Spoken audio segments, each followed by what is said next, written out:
Hey everyone. So if you've ever felt a little lost in the world of AI, you are definitely not alone. There are so many buzzwords flying around, it can feel like you're trying to navigate a jungle without a map. Well, today we're going to clear all that up.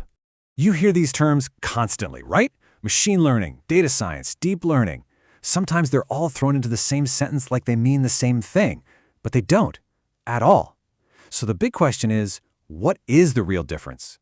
That's our whole goal here today. We're going to draw a really simple, clear map of this territory. And by the time we're done, you won't just know what these terms mean, you'll be able to actually think about how they might apply to your own work or your own business. Okay, so let's start with the two terms that probably cause the most confusion: machine learning and data science. And honestly, the best way to think about the difference is this. One is about building a tool, and the other is about giving advice. To make this super clear, we're going to use a simple housing price example throughout. So, machine learning, or ML. The classic definition comes from a pioneer named Arthur Samuel, who said it's about giving computers the ability to learn without being explicitly programmed. In our housing example, a machine learning project would be something like creating an app. You pop in a house's size, number of rooms, and boom, it automatically spits out an estimated price. And that's the key takeaway for ML. The end product is almost always a running piece of software, an automated system. It's designed to take some kind of input, we'll call that A, like the house details, and map it to an output, B, the price. It's a tool, something that can serve thousands, maybe even millions of users all on its own. All right, now let's flip over to data science. This is all about pulling knowledge and insights out of data. So a data science project using that same housing data wouldn't build an app. Instead, it might produce a game-changing insight, like discovering that, hey, newly renovated homes are consistently selling for a 15% premium. And right there, you see the huge difference in the output. The result of a data science project isn't a piece of software, it's advice. It's knowledge for humans. It's usually a set of conclusions, probably in a slide deck, that helps a leadership team make a better strategic decision, like, should we invest in renovating these houses before we sell them? So let's put them side by side. The fundamental goal of machine learning is automation. Think of that app that can serve millions of people without a human in the loop. The goal of data science, on the other hand, is insight. It helps a human, like a real estate developer, decide whether to build 2-bedroom or 3-bedroom homes to get the best return. One's for machines, the other's for people. And what about the final product? What do you actually get at the end? For machine learning, it's often a live application, something running out there in the world, like the system that predicts which ad you're most likely to click on.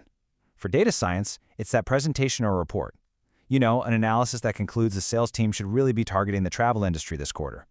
It's always a tool versus advice. Okay, so machine learning and data science, we've got them sorted out. But then you've got this other term that's everywhere, deep learning. So what's that? Well, if a machine learning system is the car, then deep learning is often the incredibly powerful high-performance engine that's making it go. And here's a really useful secret. For all practical purposes, when you hear the term deep learning and when you hear the term neural networks, they basically mean the same thing. They're just different names for a very, very powerful technique for doing that A to B mapping that we talked about with machine learning. So how does one of these things actually price a house? It's pretty straightforward, really. Think of it as a 3-step process. Step 1, you feed it input A, all the house details. Step 2, that data gets processed through something called an artificial neural network. And step 3, the network does its thing and spits out output B, the estimated price. Simple as that. Now, I have to clear something up, because the name can be a little misleading. Artificial neural network sounds like we're building a literal brain, right? And okay, it was loosely inspired by the brain, but it is not a brain. It's just a fancy name for a really complex mathematical equation that lives inside a piece of software. The biology analogy really just stops at the name. So you might be wondering, why did the name suddenly change from neural networks to deep learning? Well, as this great quote explains, this technology was called neural networks for decades. But it turns out deep learning was just a much, much better brand. It sounds cooler, it sounds more powerful, and, well, the name just stuck. Okay, we've defined all the key pieces of our puzzle. Machine learning builds the automated tools.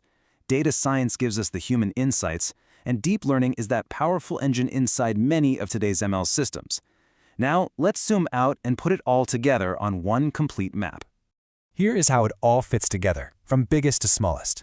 At the way top, you have artificial intelligence, or AI. That's the whole universe. It's any tool or technique that helps a computer behave intelligently. Now, inside that giant universe, the biggest and most important part today is machine learning. And then inside machine learning, the most powerful and frankly revolutionary part right now is deep learning, which, as we know, is the same thing as neural networks. That map looks pretty clean, right? AI, then ML, then deep learning. But wait a second, we're forgetting someone. Where on earth does data science fit into this tidy little picture? Well, here's the final piece of the puzzle. Data science isn't another box inside the other boxes. The best way to think of it is as a discipline that cuts across all of them. It's a field that uses tools from AI, from machine learning, and from deep learning, all in service of its one specific goal, to generate those critical business insights for us humans. So there you have it, the buzzword jungle. Hopefully now it's a well-marked trail. The main thing to remember is that these aren't just abstract ideas. They're very different ways of solving problems and creating value. So now that the terms are finally clear, the real question isn't what they mean anymore. The real question is, how are you going to use them to transform your business?